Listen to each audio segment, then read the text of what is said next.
Hello students, so today our day number third. So I am going to tell you about example number 7 on page number 56. अब इसमें भी एक different concept आएगा, वो हम देखेंगे क्या आएगा। पहले हम क्वेश्चन के बारे में बात करते हैं। सबसे पहली बात, रीवैल्यूएशन अकाउंट किस तरीके से बनता है हम कई क्वेश्चन में डिस्कस कर चुके, तो इसका रीवैल्यूएशन आप अपने आप प्रिपेयर करिएगा। मैं आपको कौन सा अकाउंट बताऊंगा? Partners capital account. तो क्वेश्चन की इंफॉर्मेशन आप पढ़ लेंगे और रीवैल्यूएशन अकाउंट प्रिपेयर कर लेंगे। अब पार्टनर्स कैपिटल अकाउंट में इसका मेन कंसेप्ट उसी में है, वो क्या है? हम पार्टनर्स कैपिटल अकाउंट बनाएंगे। सबसे पहले हम क्या लिखते हैं? तो सबसे पहले आता है हमारा बाय बैलेंस बीडी। बैलेंस हमें क्वेश्चन में गिवन होगा लायबिलिटी साइड में, तो बैलेंस है यहां पर 85,000 एंड 40,000। तो ये बैलेंस है। पार्टनर के नाम PQR है।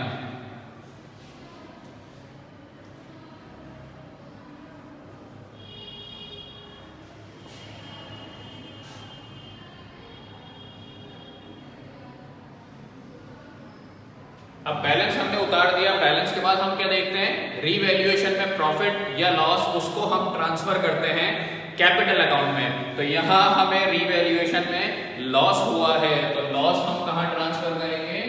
डेबिट साइड में। तो यहां पर हमारा रीवैल्यूएशन, तो रीवैल्यूएशन का जो लॉस हमें हुआ है,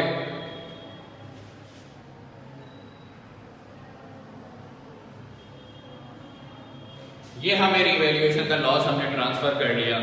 नेक्स्ट स्टेप हम कैसे देखते हैं? लायबिलिटी साइड में अगर कोई रिजर्व या पीएनएल है तो हम उसको क्रेडिट साइड में डिस्ट्रीब्यूट करेंगे। तो क्वेश्चन में हमें ऐसी कोई भी इंफॉर्मेशन नहीं दे रखी। उसके बाद हम असेट साइड देखते हैं। असेट साइड में goodwill, profit and loss, advertisement suspense या डेफर्ड रेवेन्यू एक्सपेंडिचर। तो असेट्स में अगर कुछ होता है तो हम कहां डिस्ट्रीब्यूट करते हैं? डेबिट पे। तो असेट साइड में हमें गुडविल भी गिवन है और पीएनएल भी गिवन है, तो दोनों हम यहां पर डिस्ट्रीब्यूट करेंगे। तो एक तो हमारी गिवन है गुडविल और एक हमें गिवन है profit and loss account. Balance sheet की सारी चीजें ओल्ड पार्टनर्स में ओल्ड रेशो में डिस्ट्रीब्यूट होती हैं। तो रेशो हमें गिवन है 3:1। तो गुडविल और पीएनएल को हम डिस्ट्रीब्यूट करेंगे, तो गुडविल 3:1 में डिस्ट्रीब्यूट हो जाएगी और पीएनएल भी हमारा, ये हमारी गुडविल में डिस्ट्रीब्यूट हो गई 3:1 में और पीएनएल भी डिस्ट्रीब्यूट हो गया हमारा ओल्ड रेशो में। असेट साइड में इसके अलावा कोई इंफॉर्मेशन नहीं है। इसके बाद हम क्या देखते हैं कि न्यू पार्टनर आया, वो गुडविल भी लेकर आया और कैपिटल भी लेकर आया। किस फॉर्म में लाया? कैश में, वो हम देखेंगे। तो इसमें आपके क्वेश्चन में जो न्यू पार्टनर कैपिटल लेकर आया है वो है आपकी 30,000। कितनी है? 30,000। तो नया वाला पार्टनर जब कैपिटल लाता है तो हम कहां पर लिखते हैं उसको? बाय कैश करके।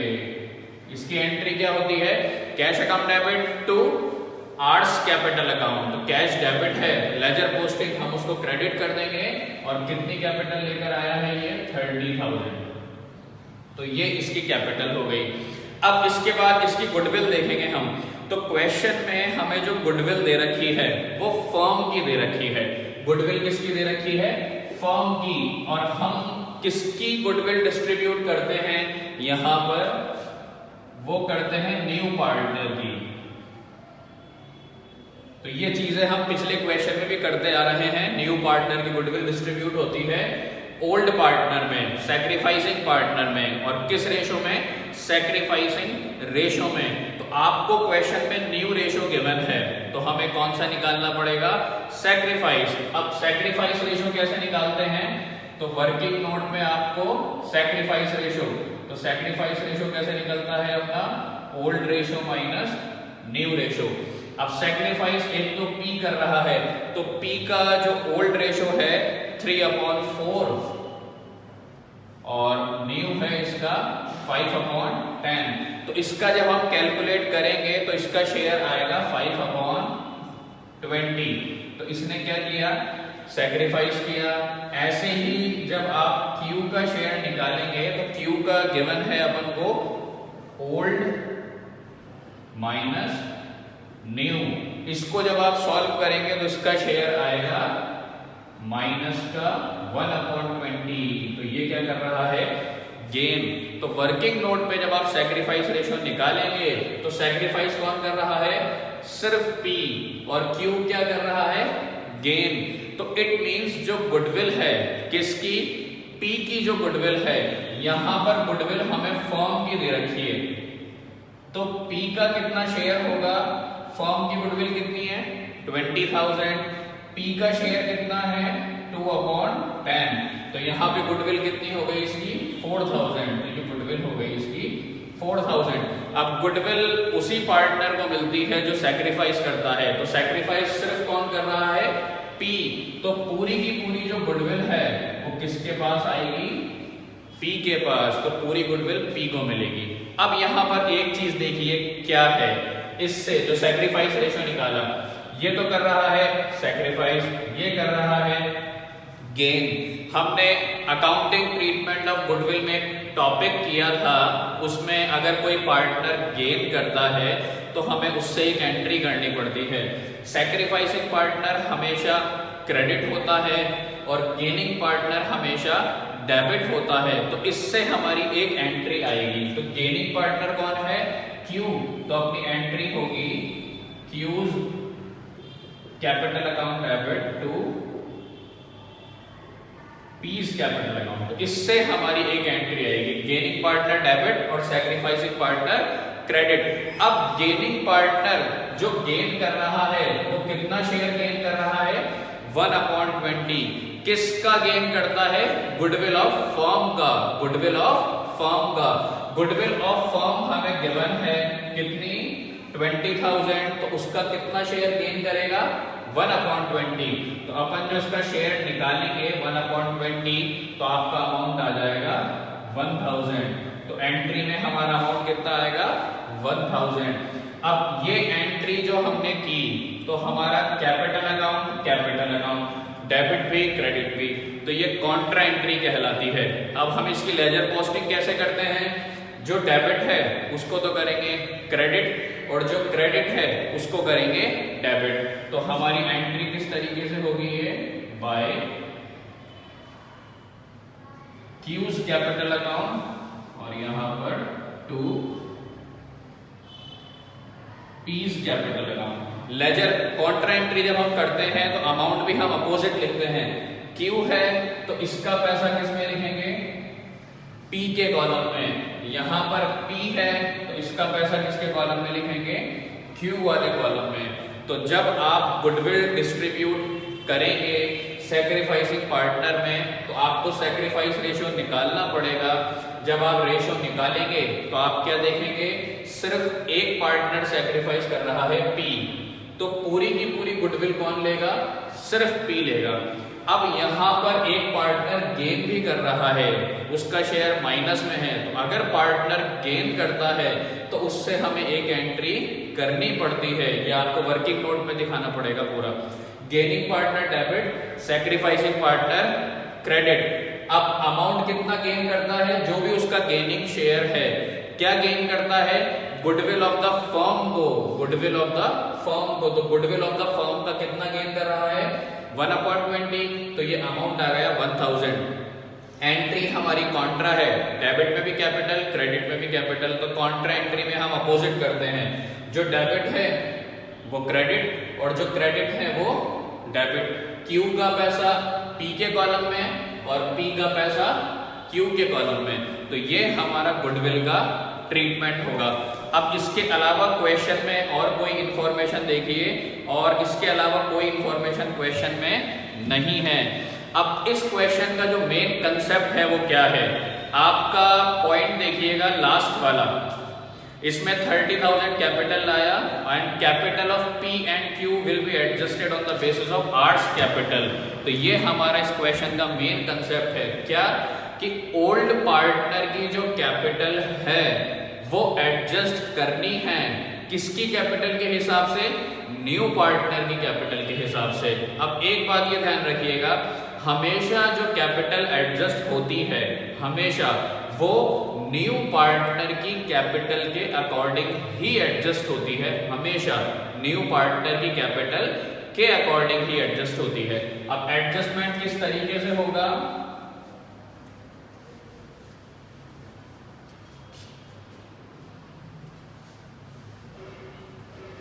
ये एडजस्टमेंट वर्किंग नोट में दिखाएंगे हम। तो एडजस्टमेंट हमारा वर्किंग नोट में, तो एक पॉइंट तो हम सैक्रिफाइस रेशो का कर चुके हैं, तो ये वर्किंग नोट में हमारा सेकंड पॉइंट है। अब देखिए एडजस्टमेंट किस तरीके से होगा, हमें न्यू पार्टनर की कैपिटल के हिसाब से फर्म की कैपिटल निकालनी होती है। इसमें न्यू पार्टनर की कैपिटल के हिसाब से फर्म की कैपिटल, तो वो अपन कैसे निकालते हैं, वो हम निकालेंगे capital of firm on the basis of arts capital. तो न्यू पार्टनर की कैपिटल के हिसाब से जब हम फर्म की कैपिटल निकालते हैं तो कैसे निकालते हैं, न्यू पार्टनर की कैपिटल लीजिए, जो भी उसकी कैपिटल है, न्यू पार्टनर की कैपिटल और न्यू पार्टनर का शेयर, जो भी न्यू पार्टनर का शेयर है उसको रेसिप्रोकल करके मल्टीप्लाई कर दीजिए। तो न्यू पार्टनर का जो शेयर है वो 2/10 हमें क्वेश्चन में गिवन है, तो हम इसको रेसिप्रोकल कर देंगे 10/2। तो इससे हमारी क्या आ जाएगी, कैपिटल ऑफ फर्म। तो आपकी जब कैपिटल एडजस्ट करने का टॉपिक आएगा तो सबसे पहली स्टेप आपको यही करनी है कि न्यू पार्टनर की कैपिटल के अकॉर्डिंग आपको फर्म की कैपिटल निकालनी है।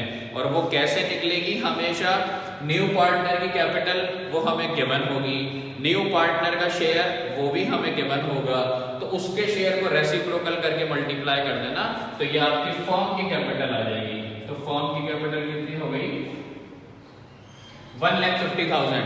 तो 1,50,000 में P, Q, R तीनों की कैपिटल है।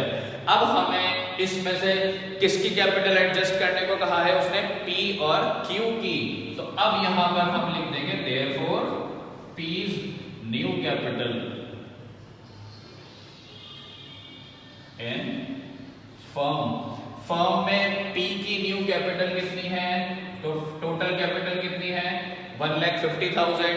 और इसके लिए आपको ये ध्यान रखना पड़ेगा, क्वेश्चन में न्यू प्रॉफिट शेयरिंग रेशो का होना जरूरी है। अगर new profit sharing ratio given है तो वेल एंड गुड, नहीं गिवन तो न्यू प्रॉफिट शेयरिंग रेशो आपको वर्किंग नोट में कैलकुलेट करके दिखाना पड़ेगा अकॉर्डिंगली। ये हम डिस्कस कर चुके न्यू प्रॉफिट शेयरिंग रेशो के सारे टॉपिक्स, तो अकॉर्डिंगली आपको वर्किंग नोट में सॉल्व करके दिखाना पड़ेगा। अगर new profit sharing ratio given नहीं है तो फिलहाल हमें इस क्वेश्चन में 5:3:2 गिवन है न्यू प्रॉफिट शेयरिंग रेशो। तो P का शेयर कितना है, 5/10। बिल्कुल ऐसे के ऐसे Q's new capital in firm, ये आप सेंटेंस पूरा लिखेंगे। तो Q की कैपिटल कितनी होगी, 1,50,000 मल्टीप्लाई बाय 3/10।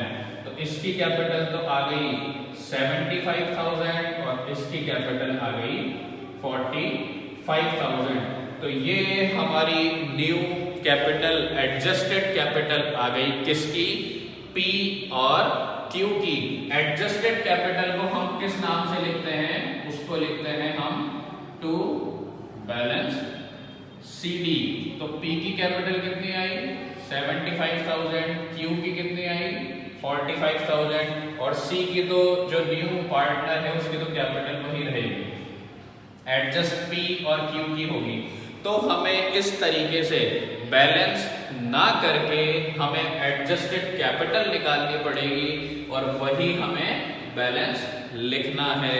तो आप इसमें ये ध्यान रखिएगा, ये एडजस्टमेंट ऑफ कैपिटल इसमें करते हैं हम, और वो किसकी कैपिटल के अकॉर्डिंग होता है हमेशा, न्यू पार्टनर की कैपिटल के अकॉर्डिंग। न्यू पार्टनर की कैपिटल, उसका जो भी शेयर है उसको रेसिप्रोकल कर दें तो आपको फर्म की कैपिटल मिल जाएगी। अब फर्म की कैपिटल आपको गिवन है, तो अब आपको देखना पड़ेगा न्यू प्रॉफिट शेयरिंग रेशो। जो भी न्यू प्रॉफिट शेयरिंग रेशो है तो उससे आप ओल्ड पार्टनर का शेयर निकाल लेना। तो ओल्ड पार्टनर की नई कैपिटल अपनी आ जाएगी, कैपिटल ऑफ द फर्म से मल्टीप्लाई कर देंगे हम इनका जो भी शेयर है, कौन सा, न्यू प्रॉफिट शेयरिंग रेशो। तो ये हमारी क्या होती है, एडजस्टेड कैपिटल होती है। तो एक स्टेप तो इसमें ऐसे ही होती है हमेशा। अब देखिए इसमें नेक्स्ट बात क्या होगी, हम जब नॉर्मली बैलेंस करते थे तो हम कैसे करते थे, इधर का टोटल किया, उसमें से ये वाला टोटल माइनस कर दिया, बैलेंस कर दिया। इट मींस दोनों साइड बराबर हो गई। यहाँ पर हमारी ये साइड बराबर नहीं होगी, क्योंकि हमने बैलेंस जो किया है वो एडजस्टेड कैपिटल के अकॉर्डिंग निकाला है। तो इट मींस अब जो बैलेंसिंग फिगर होगा, मींस जो एडजस्टमेंट होगा, आप इसमें ये ध्यान रखिएगा, एडजस्टमेंट जो ये करवाता है सिर्फ दो कंडीशन पे करवाता है बस, तीसरी कंडीशन नहीं होगी। पहली, अगर क्वेश्चन में गिवन नहीं है कि एडजस्टमेंट किससे करना है, तो हमेशा याद रखिएगा एडजस्टमेंट किससे होता है, किससे होता है, कैश से, अगर गिवन नहीं है तो। और अगर क्वेश्चन में उसने दे दिया कि एडजस्टमेंट हमें इससे करना है, तो एक एडजस्टमेंट होता है हमारा करंट अकाउंट से। तो एडजस्टमेंट करने की सिर्फ दो ही कंडीशन है, क्वेश्चन में नहीं कहेगा तो हम क्या मानते हैं, कैश, और अगर उसने कह दिया एडजस्टमेंट कैश से करना है तो कैश ही लेंगे, लेकिन नहीं कहा तो भी क्या लेंगे, कैश लेंगे। और एक एडजस्टमेंट किससे करवाता है वो, करंट अकाउंट। करंट अकाउंट से हम सिर्फ तब ही एडजस्ट करते हैं जब वो क्वेश्चन में हमें मेंशन करता है कि एडजस्टमेंट जो करना है, मींस जो बैलेंसिंग फिगर आएगा अब वो किससे होगा, कैश या करंट अकाउंट से होगा। तो हम इसमें देखते हैं किससे है, adjustment its capital is to be made in cash. यहां पे एडजस्टमेंट किससे करवा रहा है, कैश से। अब आप क्या करेंगे, P और Q दोनों का बैलेंस करना है, जैसे हम बैलेंस करते हैं अकाउंट को। बैलेंस नॉर्मली कैसे करते हैं, ये वाली साइड का टोटल, ये वाली साइड का टोटल, जो साइड कम पड़ रही है, अगर डेबिट साइड कम पड़ी तो हम किससे बैलेंस करेंगे, टू कैश। और क्रेडिट साइड कम पड़ी तो किससे बैलेंस करेंगे, बाय कैश। कोई सी भी साइड आपकी कम पड़ सकती है बैलेंस करने में, डेबिट भी और क्रेडिट भी। एडजस्टमेंट किससे करना है, कैश से। फिलहाल इस क्वेश्चन के अकॉर्डिंग आपकी जो है वो ये वाली साइड कम पड़ रही है, क्रेडिट वाली, तो ये होगा हमारा बाय कैश, और ये क्या है हमारा बैलेंसिंग फिगर। तो आपकी जो P की साइड कम पड़ रही है वो है 1365, ये मैं डायरेक्ट देखकर लिख रहा हूं, और इसकी जो है वो है 11,455। न्यू पार्टनर को बैलेंस करने की जरूरत, वो तो अपन ने लिख दिया। अब हमारा फाइनली ये अकाउंट कंप्लीट हो गया। अब आपकी दोनों साइड इसकी इक्वल हो गई। तो आपको इसमें एडजस्टमेंट ऑफ कैपिटल जब आता है तो आपको ये ध्यान रखना है, न्यू पार्टनर की कैपिटल के अकॉर्डिंग फर्म की कैपिटल निकालो। न्यू रेशियो हमें क्वेश्चन में पता होना चाहिए, उससे हम ओल्ड पार्टनर की एडजस्टेड कैपिटल निकाल लेंगे, और वही हमारी क्या होगी, final capital, balance CD। Balance करने के बाद आपको क्या करना है, या तो आपकी डेबिट साइड कम पड़ेगी या आपकी क्रेडिट साइड कम पड़ेगी। एडजस्टमेंट किससे करना है, क्वेश्चन में गिवन होगा, नहीं गिवन होता तो कैश से करते हैं, अगर करंट अकाउंट से गिवन होगा तो करंट अकाउंट से करते हैं। आपकी डेबिट या क्रेडिट दोनों में से कोई भी साइड इक्वल नहीं हो सकती। आपको बैलेंस किससे करना है, इधर कम होगा तो भी कैश से, इधर कम होगा तो भी कैश से। अगर ये बैलेंस करंट अकाउंट से करवाता, करने का तरीका सेम वही है, बस अपन कैश की जगह क्या लिख देते, करंट अकाउंट। और वही करंट अकाउंट क्रेडिट में भी हो सकता है बैलेंस, और डेबिट में भी हो सकता है। तो करने का तरीका सेम है, बस बैलेंस अगर कैश से है आप कैश लिख देंगे, और करंट अकाउंट से है तो करंट अकाउंट लिख देंगे। तो इस तरीके से हमारा ये कैपिटल अकाउंट बनेगा, एडजस्टमेंट वाला।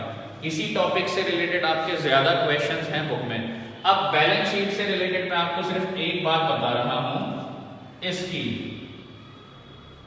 बाकी बैलेंस शीट वैसे ही बनेगी जैसे हम बनाते आ रहे हैं। जब आप बैलेंस शीट में कैश लिखेंगे तो कैश में मैंने आपको क्या क्या बताया था, एक तो न्यू पार्टनर की कैपिटल, एक न्यू पार्टनर की गुडविल, ये तो ऐड होती ही होती है। अब यहां पर देखिए बैलेंसिंग फिगर क्या आया अपना, कैश। इट मींस या तो हमारा कैश बढ़ेगा या हमारा कैश कम होगा। आपको क्या ध्यान रखना है, अगर कैश का बैलेंसिंग फिगर जो है वो क्रेडिट बैलेंस है, कौन सा बैलेंस है, क्रेडिट बैलेंस, तो क्रेडिट बैलेंस मींस फायदा हुआ, तो आपको क्रेडिट बैलेंस वाला कैश क्या करना है, प्लस करना है इसके अंदर। और अगर कैश का मान लीजिए बैलेंसिंग फिगर यहां आता है, मींस कौन सा आता है, डेबिट बैलेंस आता है, तो वो हमें क्या करना है, माइनस करना है। तो इस कैश का ट्रीटमेंट जब आप बैलेंस शीट बनाएंगे, असेट साइड में जब आप कैश लिखेंगे तो आपको क्या ध्यान रखना है, पहले वाली बात जो हम डिस्कस कर चुके वो तो होगी। अब ये जो कैश है, अगर कैश का क्रेडिट बैलेंस है तो क्रेडिट बैलेंस तो क्या होगा, प्लस होगा हमेशा। और अगर कैश का डेबिट बैलेंस होता है तो डेबिट बैलेंस क्या होगा, माइनस। फिर फाइनल अमाउंट जो अपना आएगा सब कुछ प्लस माइनस करने के बाद वो हम कहाँ लिखेंगे, बैलेंस शीट की असेट साइड में। जरूरी नहीं है कैश दोनों क्रेडिट हो, एक क्रेडिट एक डेबिट भी हो सकता है, दोनों डेबिट भी हो सकते हैं, दोनों क्रेडिट भी हो सकते हैं। आपको क्या ध्यान रखना है, क्रेडिट बैलेंस हमेशा ऐड होगा, डेबिट बैलेंस हमेशा लेस होगा, आपको ये ध्यान रखना है, ठीक है। एक चीज और मैंने आपको बताया, बैलेंस या तो कैश से होता है एडजस्टमेंट या कैपिटल करंट अकाउंट से होता है।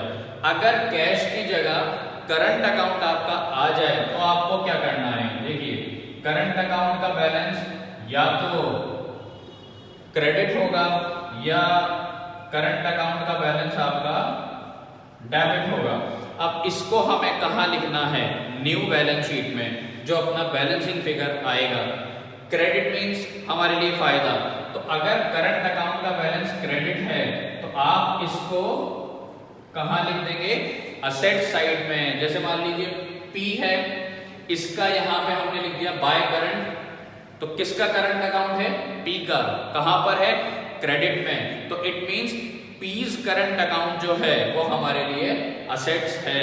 और अगर करंट अकाउंट का बैलेंस डेबिट में आता है तो डेबिट वाला कहां लिखना है हमें, लायबिलिटीज में। तो आपको ये ध्यान रखनी है। सेम बात है, कैश अगर क्रेडिट में है तो फायदा है, करंट अकाउंट क्रेडिट में है तो फायदा है, और कैश अगर डेबिट में है तो नुकसान है, उसे हमें लेस करना है। करंट अकाउंट डेबिट में है तो लायबिलिटी है, वो लायबिलिटी में शो होगा। एडजस्टमेंट बिल्कुल वैसे ही करेंगे, चाहे कैश से हो चाहे करंट अकाउंट से हो। बस आपको लास्ट में जब बैलेंस करते हैं, बैलेंसिंग फिगर निकालते हैं, अगर कैश से है तो आप कैश से बंद करेंगे, करंट अकाउंट से है तो आप करंट अकाउंट से बंद करेंगे, चाहे डेबिट साइड हो या क्रेडिट साइड हो। अब अगर कैश से होता है तो कैश का ट्रीटमेंट कैश के ऊपर होगा जब हम न्यू बैलेंस शीट में लिखेंगे। क्रेडिट वाला कैश ऐड होगा, डेबिट वाला कैश लेस होगा। और अगर बैलेंस करंट अकाउंट से है तो क्रेडिट साइड वाला current account new balance sheet में असेट साइड में आएगा, और डेबिट बैलेंस वाला करंट अकाउंट लायबिलिटी साइड में आएगा न्यू बैलेंस शीट में। तो आपका एडजस्टमेंट करने का तरीका यही होता है। तो आपको मेनली पार्टनर्स कैपिटल अकाउंट इसका अच्छे से बनाना आना चाहिए। रीवैल्यूएशन और बैलेंस शीट हम वैसे ही बनाते हैं जैसे हम पहले प्रीपेयर कर चुके। इस क्वेश्चन की अच्छे से प्रैक्टिस करके रखिएगा क्योंकि इसमें कुछ बातें डिफरेंट हैं रिलेटेड टू अदर क्वेश्चंस। बाकी इससे रिलेटेड कौन से क्वेश्चन करने हैं वो मैं आपको डिस्क्रिप्शन में बता दूंगा, तो आप इसको अच्छे से प्रिपेयर करके रखिएगा।